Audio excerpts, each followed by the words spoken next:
नरेंद्र मोदी जी के बीच में और अजय राय के बीच में। लेकिन अजय राय जी का अगर पिछली बार से देखा जाए 2014 2019 का अगर समीकरण देखा जाए तो 2014 में उन्हें वोट मिलते हैं 75,000, 2019 में उन्हें वोट मिलते हैं 1.5 लाख। क्या टक्कर दे पाएंगे? देखिए बिल्कुल जाहिर सी बात है तनुज, क्योंकि राजनीति में और खासकर कैसे मायावती के भी अगर देखें तनुज की 20-22% जो दलित वोट में है उसमें कम से कम 17-18% तो आज भी उनका स्टैंड करता है। तो ऐसे में अगर 17-18% अगर सपा गठबंधन में जाता या इंडिया गठबंधन को मिलता तो यहाँ पर एक बड़ा खेल। नमस्कार, नेक्स्ट 9 न्यूज देख रहे हैं आप। मैं हूं आपके साथ तनुज दीक्षित। लोकसभा चुनाव 2024 का महापर्व चल रहा है। 6 चरण के मतदान जो है पूरे हो चुके हैं और अब आखिरी चरण के मतदान 1 जून को होने वाले हैं। और इस मतदान जो आखिरी चरण के मतदान होंगे उसमें सबसे ज्यादा महत्वपूर्ण सीट उत्तर प्रदेश में जो देखी जा रही है वो है वाराणसी सीट। और भारतीय जनता पार्टी के लिए ये सीट कहीं ना कहीं बहुत ज्यादा महत्वपूर्ण है, क्योंकि 2014, 2019 और अब 2024 में बारी है कि आखिरकार क्या प्रधानमंत्री इस सीट से चुनाव जीत पाते हैं या फिर नहीं। मैं आपको बता दूं 2014 में प्रधानमंत्री नरेंद्र मोदी ने तकरीबन 4 लाख वोटों से यहां से जीत दर्ज करी थी। 2019 में यहां से तकरीबन 4.25 लाख वोटों से जीत दर्ज करी थी। अब 2024 में क्या होने वाला है, खैर वो तो 4 जून को पता लग जाएगा। हमारे साथ स्टूडियो में मौजूद है अमन सर। बहुत बहुत स्वागत है सर आपका। सबसे पहले सवाल ये लेना चाहूंगा कि टक्कर यहाँ पर देखी जा रही है नरेंद्र मोदी जी के बीच में और अजय राय के बीच में। लेकिन अजय राय जी का अगर पिछली बार से देखा जाए 2014 2019 का अगर समीकरण देखा जाए तो 2014 में उन्हें वोट मिलते हैं 75,000, 2019 में उन्हें वोट मिलते हैं 1.5 लाख। क्या टक्कर दे पाएंगे?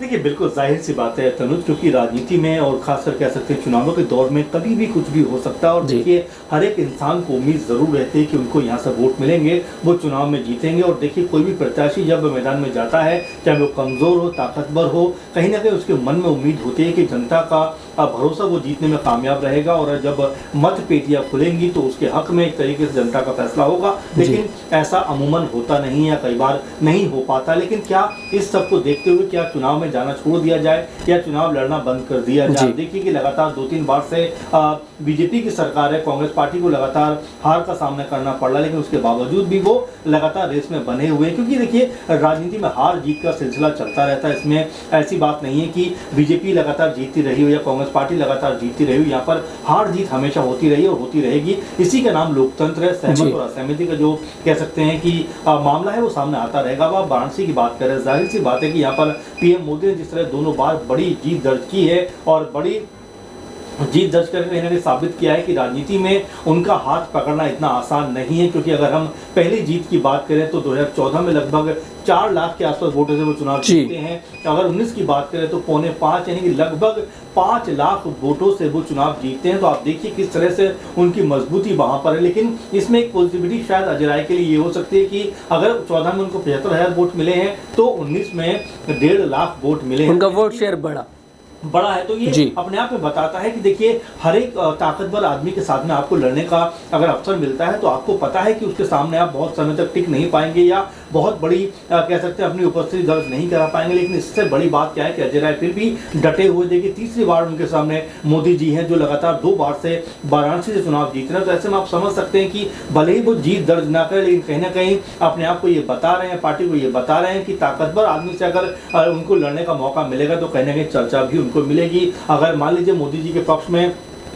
6 लाख लोग हैं तो 1.5-2 लाख उनके पक्ष में भी हैं, ये बताना चाहते हैं। और देखिए यही बात होती है कि लगातार जब आप चुनाव में जाते हो, लड़ते हो, यहाँ पर अटल बिहारी वाजपेयी जैसे मजबूत नेता को भी हार का सामना करना पड़ा है। अगर हम इंदिरा गांधी को देखें तो उनको भी यहाँ पे हार का सामना करना पड़ा है। तो ऐसी बात नहीं है कि हमेशा किसी का वर्चस्व कायम रह पाता है। कभी ना कभी और कभी कहीं ना कहीं उसको हार का भी सामना करना पड़ता है। इसी मकसद के साथ में अजय राय एक बार फिर मैदान में है और उनके समक्ष या उनके पक्ष में कह सकते हैं कि तमाम तरह से चुनावी माहौल बनाने का प्रयास किया जा रहा है। तमाम तरह से कह सकते हैं कि जो गठबंधन के नेता हैं, चाहे समाजवादी पार्टी के हो या कांग्रेस पार्टी के नेता हो, वाराणसी के अंदर एक माहौल बनाते हुए नजर आ रहे हैं। क्या वाकई में ये माहौल अजय राय के पक्ष में बनता हुआ नजर आएगा? क्या अजय राय का ग्राफ जो है वो 2014 से बढ़कर 19 में 1.5 लाख पहुंचा कि एक बार फिर यहाँ से एक और छलांग मारता हुआ नजर आएगा? और जो जीत की खुशबू है क्या उनको कह सकते हैं कि नजर आने लग जाएगी। तो ये अपने आप में बड़े सवाल है, क्योंकि वाराणसी की सीट एक ऐसी सीट है जहां पर पीएम मोदी का दबदबा है और देखिए बड़े मार्जिन से वो चुनाव जीतते रहे हैं। 2014 में अरविंद केजरीवाल भी उनके खिलाफ चुनाव में उतरे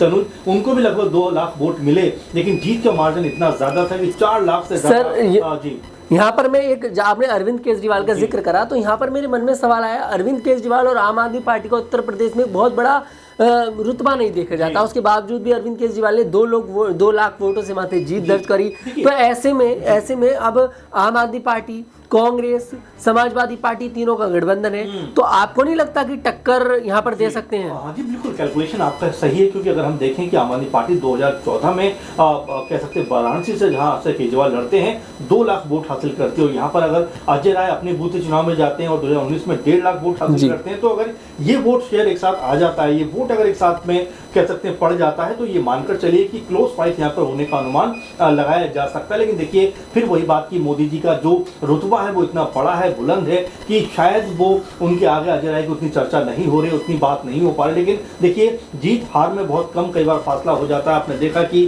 कई बार क्रिकेट मैचेस में भी ऐसा होता है, कमजोर टीम जो है वो कई बार ताकतवर टीम को हरा देती है। तो यही राजनीति यहाँ पर भी कई बार ऐसा होता है कि जो छोटे नेता होते हैं कई बार बड़े नेताओं को भी हराने में कई बार कह सकते हैं कि सक्षम होते हैं। और क्या अजय राय इस बार ऐसा करते हुए कामयाब हो पाएंगे? क्या अजय राय इस बार पीएम मोदी के खिलाफ एक माहौल बनाने में कामयाब हो पाएंगे? अब ऐसे क्या मुद्दे हैं जिनके तहत वो जाएंगे, ऐसी क्या बातें हैं जिनको जनता के सामने वो रखेंगे, और क्या वाकई जनता इस बार अजय राय पर भरोसा करती हुई नजर आएगी? ये मेरे ख्याल से सबसे अधिक दिलचस्प बात होने वाली, देखने वाली, क्योंकि अजय राय लगातार वाराणसी के अंदर फाइट करते हुए दिखाई पड़ रहा है। वैसे में क्या जनता उनकी जो मेहनत है इस बार उसको तवज्जो देती हुई नजर आएगी? क्योंकि अजय राय का मेरे ख्याल तीसरा लगातार चुनाव है पीएम मोदी के खिलाफ, तो इस बार जिस तरह देखा जा रहा था दोनों बार लहर थी बीजेपी की, उस लिहाज से भी वो लहर नजर नहीं आ रही। तो क्या इसी का फायदा उठाकर अजय राय इस बार पीएम मोदी के खिलाफ एक बड़ा मुकाबला पेश करते हुए नजर आएंगे, कि यहाँ से बड़ा चैलेंज उनके सामने रखते हुए नजर आएंगे? ये या इसके ऊपर मेरे ख्याल से सबकी निगाहें लगी हुई हैं। सर, अजय राय का नाम जब बार बार आ ही रहा है तो मुझे वो वक्त याद आ जाता है जब अजय राय ने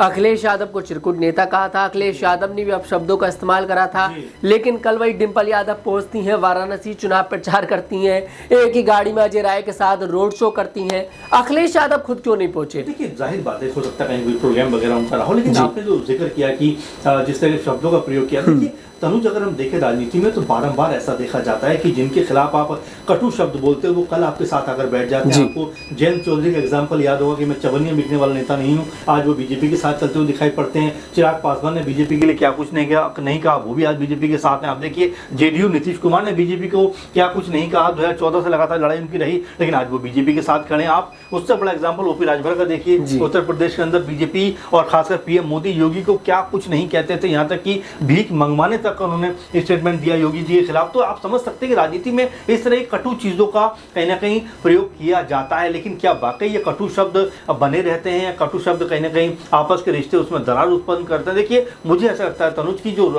राजनीतिक रिश्ते होते हैं वो बहुत जो अलग अलग तरह के कह सकते हैं कि उसमें माहौल में ढले होते हैं। जब भी आपको जरूरत होती है तो आप तमाम गिले शिकवे बुला देते हो, लेकिन जैसे आपको जरूरत पूरी होती है आप अलग अलग हो जाते हो, फिर एक दूसरे के खिलाफ बयानबाजी शुरू करते हो। सर यहाँ पर आखिरी सवाल और लेना चाहूंगा, और समझता हूँ कि आज की चर्चा का सबसे महत्वपूर्ण सवाल ये मेरी नजर में है जी, मायावती वाराणसी में क्या कर रही हैं? जी देखिए बिल्कुल मायावती वाराणसी में क्या कर रही है, और जाहिर बात है कि मायावती, मैं तो कहता हूँ पूरे उत्तर प्रदेश में इस समय क्या कर रहे हैं ये बड़ा सवाल होना चाहिए, क्योंकि 80 सीटों पर चुनाव लड़ने का जो दमखम उन्होंने दिखाया, जाहिर बात है कि एक पॉलिटिकल पार्टी है, एक मजबूत पॉलिटिकल पार्टी है उत्तर प्रदेश की, लेकिन जिस मजबूती के साथ उन्होंने अब तक चुनाव लड़े हैं। अच्छा, अगर गठबंधन को साथ देती यहाँ पर अगर, तो क्या वाराणसी में खेल तब बदल सकता है? देखिए बिल्कुल, अगर हम कहें कि सब मिलकर अगर एक साथ चलते, क्योंकि हमने देखा है फूलपुर में देखा है, नूरपुर में देखा और कई कैराना में भी देखा था 2015-16 में, जब सारी पॉलिटिकल पार्टियां एकजुट होकर बीजेपी के खिलाफ लड़ी, तो मुझे याद आता है कि तीनों सीटें बीजेपी को गंवानी पड़ी थी। क्योंकि देखिए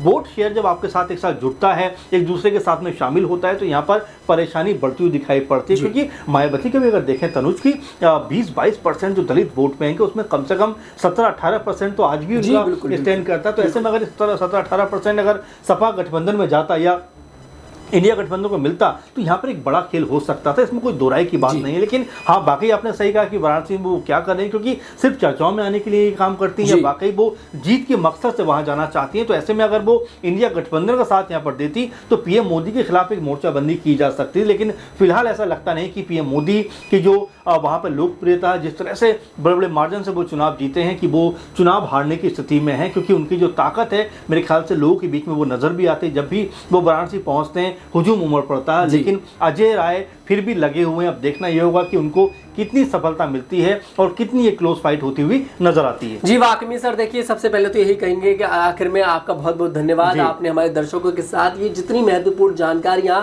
वाराणसी लोकसभा सीट पर हैं आपने साझा करी। और आप पर भी मैं एक सवाल छोड़ता हूं, क्या इस बार लोकसभा सीट वाराणसी पर प्रधानमंत्री नरेंद्र मोदी की एक बार फिर से जीत होने वाली है, या फिर जो इंडिया गठबंधन है ये जो इस बार बड़े रुतबे के साथ जो मेहनत उत्तर प्रदेश में करता नजर आ रहा है, एक बार फिर से अजय राय को देखिए कांग्रेस ने इस सीट से चुनावी मैदान में उतारा है 2019, 2014 और अब 2024 में एक बार फिर से मौका दे दिया गया है। तो क्या अजय राय इस बार टक्कर देने में भी क्या प्रधानमंत्री नरेंद्र मोदी को कामयाब होते नजर आएंगे या फिर नहीं? और अगर बाद में मायावती यहां पर समर्थन देती नजर आती हैं चुनाव परिणाम के बाद पूरे उत्तर प्रदेश में, तब क्या यहाँ पर वाराणसी सीट का कुछ समीकरण बदल सकता है? क्या कुछ लगता है आपको? कमेंट बॉक्स में जरूर बताइएगा। अगर आपको हमारा वीडियो पसंद आया, हमारे वीडियो को लाइक करें, शेयर करें और हमारे चैनल को जरूर सब्सक्राइब करें।